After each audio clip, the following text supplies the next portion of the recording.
നമസ്കാരം. മലയാളി വാർത്ത ആനുകാലികത്തിലേക്ക് സ്വാഗതം. നമസ്കാരം സാർ. നമസ്കാരം.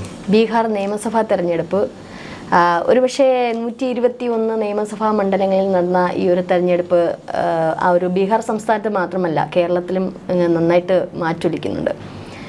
ഈ ഒന്നാം ഘട്ട വോട്ടിംഗ് കഴിഞ്ഞപ്പോൾ ഏകദേശം 64.66% വോട്ടിംഗ് നിരക്ക്. ഒരുപക്ഷെ ചരിത്രത്തിൽ ആദ്യമായിട്ടായിരിക്കും ആ സംസ്ഥാനത്ത് ഇത്രയും അധികം പോളിംഗ് ഉള്ളത്.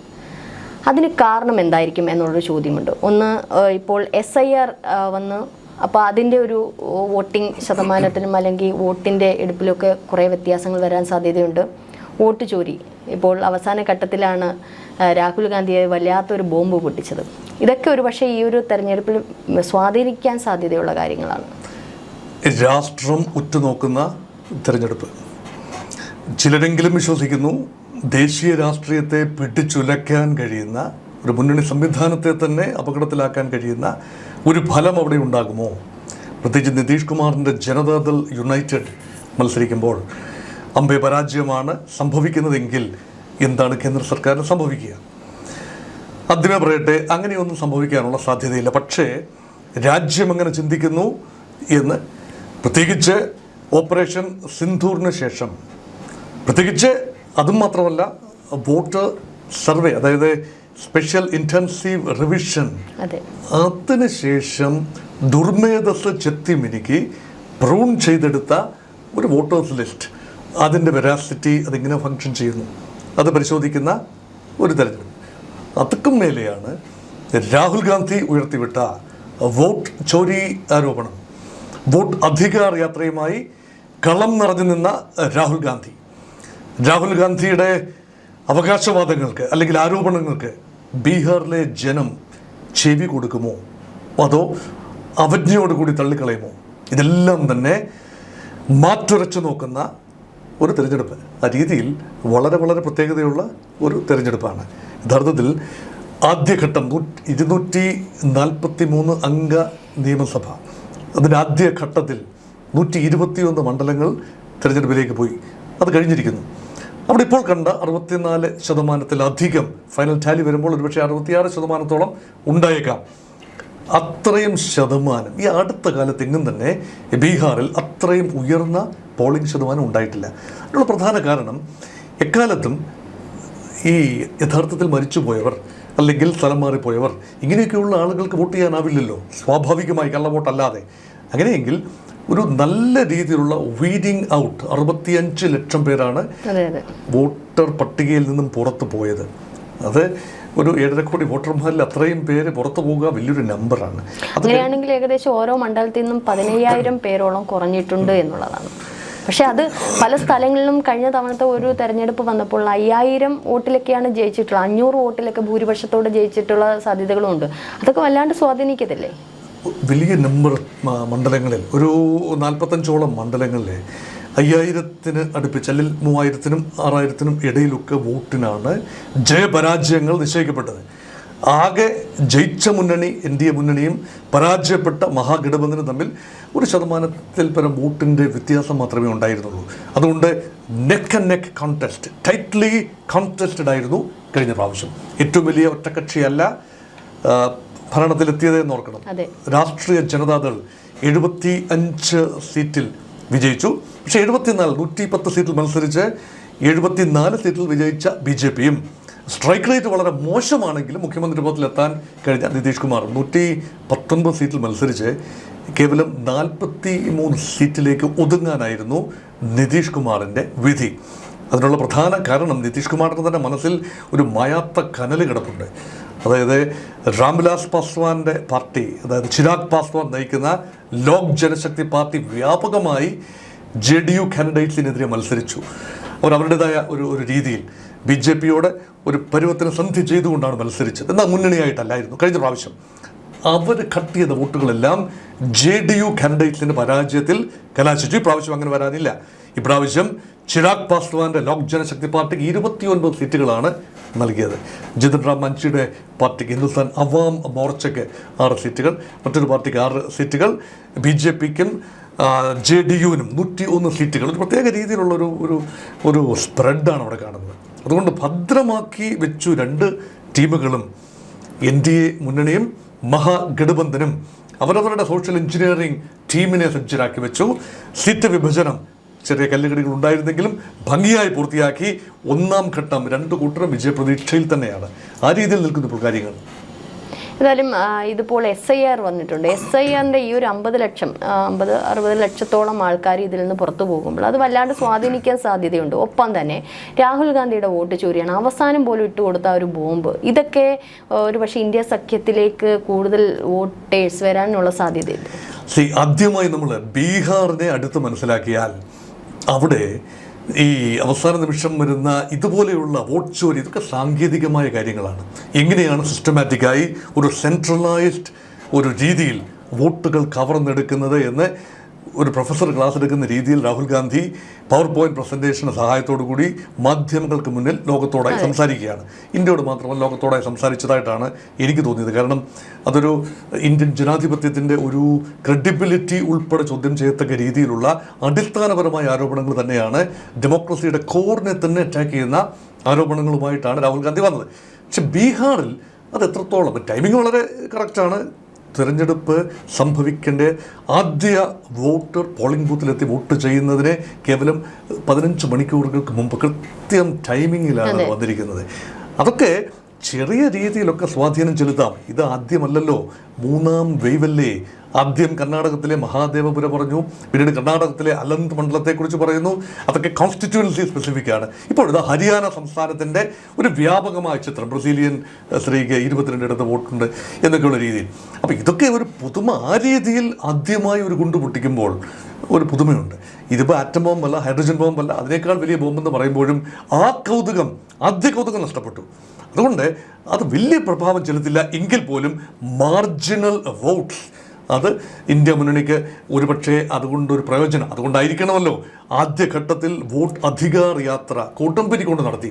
പിന്നെ തേജസ്വി യാദവ് പോലും വോട്ട് അധികാർ യാത്രയെക്കുറിച്ച് മിണ്ടിയിട്ടില്ല, വോട്ട് ചോരിയെക്കുറിച്ച് മിണ്ടിയിട്ടില്ല. ഇത് രാഹുലിൻ്റെ മാത്രം പോരാട്ടമായിരുന്നു. അവസാന ഘട്ടത്തിൽ വീണ്ടും വോട്ട് ചോരി എന്ന ആരോപണം തെരഞ്ഞുപിടിച്ചെടുക്കുകയും ബീഹാറിൽ നിന്നുൾപ്പെടെ കുറേ സംവിധായകരെ അവരുടെ വോട്ടുകൾ എങ്ങനെയാണ് വെട്ടിനിർത്തപ്പെട്ടത്. SIRനെതിരെയുള്ളൊരു പ്രതിരോധമാണ് ഇവിടെ ഞാൻ കാണുന്നൊരു പ്രവണത. ഒരു അനാക്രോണിസം, ഒരു വൈരുദ്ധ്യം കാണുന്നു. ഒരു വശത്ത് രാഹുൽ ഗാന്ധി പറയുന്നു ആകെ കൊള്ളയാണ്, വോട്ട് ചോരിയാണ്. ആ ചോരി നടക്കാതിരിക്കാനുള്ള സംവിധാനമാണ് തിരഞ്ഞെടുപ്പ് കമ്മീഷൻ്റെ SIR, സ്പെഷ്യൽ ഇൻറ്റൻസീവ് റിവിഷൻ. ഇത് രണ്ടും എങ്ങനെ ഒന്നിച്ചു പോകും? ഒന്നുകിൽ SIRനോട് ക്രിയാത്മകമായി സഹകരിക്കുക, എന്നിട്ട് വോട്ട് ചോരി അവസരം ഒഴിവാക്കുക. അല്ല എങ്കിൽ വോട്ട് ചോരിയിൽ ഉറച്ചു നിന്നുകൊണ്ട് SIR ഉൾപ്പെടെ എല്ലാം തെറ്റാണ് എന്ന് പറഞ്ഞാൽ, അപ്പോൾ ഇവിടെ ഒരു വൈരുദ്ധ്യം രാഹുൽ ഗാന്ധി പറയുന്ന ആരോപണങ്ങൾ ഗൗരവത്തിലെടുക്കണം. അതിന് രാഹുൽ ഗാന്ധിയാണ്, പപ്പുവാണ്, അതുകൊണ്ട് ഞങ്ങൾ കേൾക്കില്ല. ഇത് ജനാധിപത്യ മര്യാദയല്ല. അതുകൊണ്ട് ആര് പറയുന്നു എന്നല്ല, എന്താണ് പറയുന്നതിൻ്റെ ഉള്ളടക്കം, അതിൽ സത്യമുണ്ടോ, ഇത് കണ്ടെത്തണം, സത്യസന്ധമായി അന്വേഷിക്കണം. തെരഞ്ഞെടുപ്പ് കമ്മീഷൻ ആരോപണ വിധേയമായി സത്യസന്ധത. അതുകൊണ്ട് സീസറുടെ ഭാര്യ സംശയത്തിന് അതീതയായിരിക്കണം എന്ന പ്രമാണം വെച്ചുകൊണ്ട് തെരഞ്ഞെടുപ്പ് കമ്മീഷൻ്റെ മേൽ കറ പുരളാൻ പാടില്ല. ഇത്രയൊക്കെ മനസ്സിലാക്കാൻ കഴിയുന്ന എത്ര വോട്ടർമാർ ഉണ്ടെങ്കിൽ തന്നെ അർബൻ വോട്ടേഴ്സാണ്. ആ അർബൻ വോട്ടേഴ്സ് ഒരുപക്ഷെ ജൻസ്വരാജ് പാർട്ടിയിലേക്ക് നീങ്ങാൻ സാധ്യതയുണ്ട്. ആ ആൻറ്റി ഇൻകമൻസി വോട്ടുകൾ, നിതീഷിനെതിരെ BJPക്കെതിരെയുള്ള വോട്ടുകൾ എല്ലാം തന്നെ ലാലു പുത്രന് ലഭിക്കണമെന്നില്ല. അതിൽ നല്ലൊരു പങ്ക് ഒരു പക്ഷേ എഡ്യൂക്കേറ്റഡ് ഒരു urban middle class intellectuals, elites, ഇവരൊക്കെയാണ് കൂടുതലും അക്കാര്യം ശ്രദ്ധിക്കുന്നത്. അങ്ങനെയൊക്കെ ഒരു മൾട്ടിപ്പിൾ സാധ്യതകളാണ് ഇവിടെ കാണുന്നത്. മാത്രമല്ല ഇന്നലെ ആ ഒരു വോട്ടിംഗ് ഒരു സന്ദർഭങ്ങളിലെല്ലാം ഇന്ത്യ മുന്നണിക്ക് കിട്ടേണ്ടുന്ന ചില സ്ഥലങ്ങളിലൊക്കെ വലിയ രീതിയിലുള്ള ചില ആക്രമണങ്ങളൊക്കെ ഉണ്ടായി എന്ന് കേൾക്കുന്നു. അതായത് വൈദ്യുതി വിച്ഛേദിക്കുക, വോട്ടിംഗ് മെഷീൻ തകരാറ് സംഭവിക്കുക, പലരും അതിൽ ബഹിഷ്കരിച്ചു. വോട്ടിടാൻ വന്നവരെല്ലാം വോട്ടിടാതെ തിരിച്ചുപോയി. അപ്പോൾ ഇത്തരത്തിൽ ചില കാര്യങ്ങളും അവിടെ നടക്കുന്നുണ്ട്. അടിപിടി കലാശങ്ങളൊക്കെ ബീഹാറാണ്, അതിൽ സംശയമില്ല. എന്നാലും ഇതൊക്കെ ഒരുപക്ഷെ ഇതിൻ്റെയൊക്കെ ഒരു കാരണം ഭൂരിപക്ഷം കിട്ടുന്നത് നേരത്തെ വോട്ട് ചോരിയാണ് എന്ന് നമ്മൾ സങ്കല്പിച്ചാൽ തന്നെ ഇതും മറ്റൊരു തലത്തിലേക്കല്ലേ പോകുന്നത്. ഇത് ബീഹാറാണ് എന്നതാണ് അടിവരയിട്ട് പറയേണ്ട ഒരു കാര്യം. അതിന് ബീഹാറിനെ വില കുറച്ച് കണ്ടതല്ല, മറിച്ച് ബീഹാറിൽ പരമ്പരാഗതമായി വലിയ തോതിൽ വെട്ടിപ്പൊട്ടിച്ചുകൊണ്ട് വലിയ ഭീകരാന്തരീക്ഷം സൃഷ്ടിച്ചുകൊണ്ട് വോട്ട് ചെയ്യാൻ വരുന്നവരെ ഭീതിപ്പെടുത്തി വീടുകളിലേക്ക് തിരിച്ചു വിട്ടുകൊണ്ട് വളരെ സൈലൻ്റായി പോളിംഗ് ബൂത്തിലെത്തി പണ്ട് ബാലറ്റ് പേപ്പറെല്ലാം സീൽ ചെയ്തിടുന്നൊരു പതിവുണ്ടായിരുന്നു. അതിനെ നമ്മൾ ബൂത്ത് പിടുത്തം എന്നൊക്കെ പറയും. അത് പണ്ടത്തെ ഒരു ശൈലീശാസ്ത്രമാണ്. പിൻകാലത്താണ് ഈ കുറച്ചുകൂടി ഈ ഒരു ടെക് സാവിയായ രീതിയിൽ വോട്ടുകൾ ഈ ക്രമക്കേടുകൾ ആ വോട്ടർ പട്ടികയിൽ തന്നെ ചേർത്തുകൊണ്ട് ആ രീതിയിൽ അതിനെക്കുറിച്ചാണ് ഒരു സൈബർ സാധ്യത പ്രയോജനപ്പെടുത്തുന്ന ഒരു രീതി, അതേക്കുറിച്ചാണ് രാഹുൽ ഗാന്ധി ഇപ്പോൾ പരാതിപ്പെട്ടത്. പിന്നെ ആൾമാറാട്ടം, പിന്നെ വ്യാജ തിരിച്ചറിയൽ കാർഡ്, ഇതൊക്കെ എക്കാലത്തും ഉണ്ടായിട്ടുള്ളതാണ്. ഇന്ത്യ ഒരു ബൃഹത് രാജ്യമാണ്, 142 കോടി ജനങ്ങളുള്ള, 100 കോടിയോളം വോട്ടർമാരുള്ള ഇത്രയും മാമത്ത് ഇലക്ട്രേറ്റിൽ ഒരു ഇലക്ഷൻ കമ്മീഷനോ അതിൻ്റെ 700 ചിലവാനും ജീവനക്കാരോ ചേർന്ന് ഇതെല്ലാം പൂർണ്ണമായി കുറ്റവിമുക്തമാക്കാനാവില്ല. അതുകൊണ്ടാണ് ബീഹാറിൻ്റെ ഒരു സവിശേഷ സാഹചര്യത്തിൽ ഒറ്റപ്പെട്ട സംഭവങ്ങളെ ജനറലൈസ് ചെയ്യാനാവുമോ എന്ന് കൃത്യമായി അറിയില്ല. പക്ഷേ തീർച്ചയായും സുതാര്യത ആവശ്യമാണ്, നിഷ്പക്ഷത ആവശ്യമാണ്. ഈ പിന്നെ ഭരണകക്ഷി, അതായത് ഇത് രണ്ട് ഞാൻ മനസ്സിലാക്കുന്നത് NDAക്ക് വിജയസാധ്യതയുള്ള മണ്ഡലങ്ങളിലും ഇന്ത്യ മുന്നണിക്ക് വിജയസാധ്യത ഉള്ള മണ്ഡലങ്ങളിൽ ഒരുപോലെ ആക്രമണങ്ങൾ അരങ്ങേറി എന്ന് മനസ്സിലാക്കുന്നു. അതുകൊണ്ട് ഇത് ഒറ്റപ്പെട്ടത് മാത്രമല്ല, നമ്മളുടെ കേരളത്തിലുള്ള മാധ്യമങ്ങൾ ഉൾപ്പെടെ ഒരുപക്ഷെ ബീഹാർ തെരഞ്ഞെടുപ്പുമായിട്ട് അവിടെ ഉണ്ട്, നമുക്ക് പലപ്പോഴും കാണാൻ സാധിക്കും. അതിൽ മാതൃഭൂമി അടക്കമുള്ള ചില മാധ്യമങ്ങൾ അവിടുത്തെ സാധാരണക്കാരായ ജനങ്ങൾ ഗ്രാമങ്ങളിലേക്ക് ഇറങ്ങിച്ചെന്ന് അവിടുത്തെ അവസ്ഥകളൊക്കെ ചൂണ്ടിക്കാണിക്കുകയുണ്ടായി. ഒരുപക്ഷെ ബാത്റൂം സൗകര്യങ്ങൾ, ശുചിമുറികൾ പോലും ഇല്ലാത്ത ഗ്രാമപ്രദേശങ്ങൾ, വഴിയോരങ്ങളിൽ അവർക്ക് ഒരുപക്ഷെ അത് പ്രാഥമിക കൃത്യമൊക്കെ നിർവഹിക്കേണ്ടുന്ന അവസ്ഥകൾ, വീടുകൾ, ഇതൊക്കെ ചൂണ്ടിക്കാണിക്കുമ്പോൾ ഒരുപക്ഷെ ജനത്തിന് സാക്ഷരതാ കേരളം നമുക്ക് പറയാം, പക്ഷേ അവിടെ അത്തരത്തിലോളം വോട്ട് ചോരിയെ പറ്റിയോ SIRനെ പറ്റിയോ ഒന്നും വലിയ ഒരു ഗ്രാഹ്യമൊന്നും ഇല്ലാത്ത സാധാരണ ആൾക്കാരാണ്. അവർക്ക് ഒരു പക്ഷേ തൻ്റെ നേതാവ് എന്താണോ തരുന്നത്, ചെറുതാണെങ്കിലും വലിയ രീതിയിലാണ് കാണുന്നത്. മറ്റൊരു വശത്ത് നോക്കിയാൽ ഈ രാഷ്ട്രീയം എന്തും മനസ്സ് കൊടുത്ത് വാങ്ങിച്ചെടുക്കുന്ന ഒരു പറ്റം ഗ്രാമവാസികളെയും കാണാൻ പറ്റും. ഇതൊക്കെ ഒരു പക്ഷേ രാഹുലിൻ്റെ വോട്ട് ചോരിയെ ഒരു തരത്തിലും സ്വാധീനിക്കാൻ സാധ്യതയില്ല. പക്ഷെ മറുഭാഗത്ത് തങ്ങൾക്ക് എന്ത് നേടിത്തന്നു, തങ്ങൾക്ക് എന്ത് കിട്ടിക്കഴിഞ്ഞ ഭരണം എന്നുള്ളത് ചിന്തിക്കാനുള്ള വിവേകബുദ്ധി മനുഷ്യർ ഉണ്ടല്ലോ. തീർച്ചയായും ബീഹാർ ഒരു ട്രാൻസിഷണൽ സ്റ്റേജിലാണ്, പരിവർത്തനത്തിന് രാജ്യം മുഴുവൻ ഒരു ട്രാൻസ്ലേഷണൽ സ്റ്റേജിലാണ്. കേരളത്തെക്കുറിച്ച് നമ്മൾ ക്ലെയിം ചെയ്യുന്നത് ആ ട്രാൻസ്ലേഷൻ എല്ലാം കഴിഞ്ഞ് ഇവിടെ പാലും തേനും ഒഴുകുന്നു, അതിദരിദ്രരെല്ലാം തന്നെ കാലയവനിക്കുള്ളിൽ മറഞ്ഞു കഴിഞ്ഞു, അങ്ങനെ ഒരു കാറ്റഗറി ഇല്ല. ആ പ്രഖ്യാപനമല്ലേ 100% സാക്ഷരത. അപ്പോൾ ഭൂമിയിൽ ഒരു സ്വർഗമുണ്ടെങ്കിൽ അത് കേരളം. അങ്ങനെയൊന്നും ബീഹാർ ഒരിക്കലും ക്ലെയിം ചെയ്തിട്ടില്ല. ബീഹാറിൽ സൂചിപ്പിച്ചതുപോലെ പ്രൈമോർഡിയൽ ലോയൽറ്റീസ് വളരെ പ്രബലമാണ്. അതായത് identity, caste based, religious, local and also party identity ഏറ്റവും മുറിച്ചു നിൽക്കുന്നത് കാസ്റ്റ് തന്നെയാണ്. ബീഹാറിനെ മനസ്സിലാക്കണമെങ്കിൽ ജാതിയെ മനസ്സിലാക്കിക്കൊണ്ട് മാത്രമേ ബീഹാറിനെ മനസ്സിലാക്കൂ. രണ്ട് മുന്നണികളും, NDA മുന്നണിയും ഇന്ത്യ മുന്നണിയും കൃത്യമായ ഫിക്സ്ഡ് ഡെപ്പോസിറ്റിൻ്റെ പുറത്താണ് ഇരിക്കുന്നത്. വേറെ ഒരു സംസ്ഥാനവും ആ രീതിയിൽ ഫിക്സ്ഡ് ഡെപ്പോസിറ്റ് ഇല്ല എന്ന് ഓർക്കണം. നോക്കൂ, MY combination, Muslim Yadav combination, ഇത് രണ്ട് വിഭാഗങ്ങളും ചേരുമ്പോൾ ബീഹാർ ജനസംഖ്യയുടെ ഏതാണ്ട് 30%-ഓളമായി. അപ്പോൾ ഏതാണ്ട് അത് എല്ലാവരും വോട്ട് ചെയ്യുമെന്ന് കരുതാനാവില്ല. പക്ഷേ ലാലു പാർട്ടിക്ക് അവകാശപ്പെട്ട ഒരു ഫീഫ്ഡം എന്ന നിലയിലാണ് ലാലു പ്രസാദ് യാദവ് കൾട്ടിവേറ്റ് ചെയ്ത് വളർത്തിയതും പഴയ സോഷ്യലിസ്റ്റ് കാലഘട്ടം കർപ്പൂരേറ്റ് ഠാക്കൂറിൻ്റെയും ഈ പറയുന്ന വലിയ നേതാക്കന്മാർ ചേഞ്ച് കൊണ്ടുവന്ന ഭാരതത്തിൽ വൻപൻ ചേഞ്ചുകൾക്ക് കാറ്റലിസ്റ്റായ സംസ്ഥാനം കൂടിയായിരുന്നല്ലോ ബീഹാർ. ജയപ്രകാശ് നാരായൺ ഇന്ദിരാഗാന്ധിക്കെതിരെ അടിയന്തരാവസ്ഥ സമയത്ത് നടത്തിയ ഉഗ്രമായ ചെറുത്തുനിൽപ്പ്, ഇതെല്ലാം ഒരു സോഷ്യലിസ്റ്റ് കൺവിക്ഷനാണ്. ലോഹിയൈറ്റ് സോഷ്യലിസ്റ്റുകൾ ഇന്ന് ചിതറി നിൽക്കുകയാണ്. ആ ലോഹിയൈറ്റ് സോഷ്യലിസ്റ്റിനെ ഒരു കാസ്റ്റ് ബേസ്ഡ് സോഷ്യൽ എഞ്ചിനീയറിംഗായി കൺവേർട്ട് ചെയ്തെടുത്ത രണ്ട് മഹാരഥന്മാരാണ് രണ്ട് പക്ഷത്ത് നിൽക്കുന്നത്. ഒന്ന് തേജസ്വി യാദവ്, ലാലുവിൻ്റെ മകൻ തേജസ്വി യാദവ് RJD, മറുവശത്തെ JDU നേതാവ് ജനതാദൾ യുണൈറ്റഡ്, നേരത്തെ സമതായിരുന്നു, ജനതാദൾ യുണൈറ്റഡായി നിതീഷ് കുമാർ. അപ്പം യാദവ് OBCയുടെയും മുസ്ലിം OBCയുടെയും മഹാഭൂരിപക്ഷം കൃത്യമായി RJDക്ക് വോട്ട് ചെയ്യും.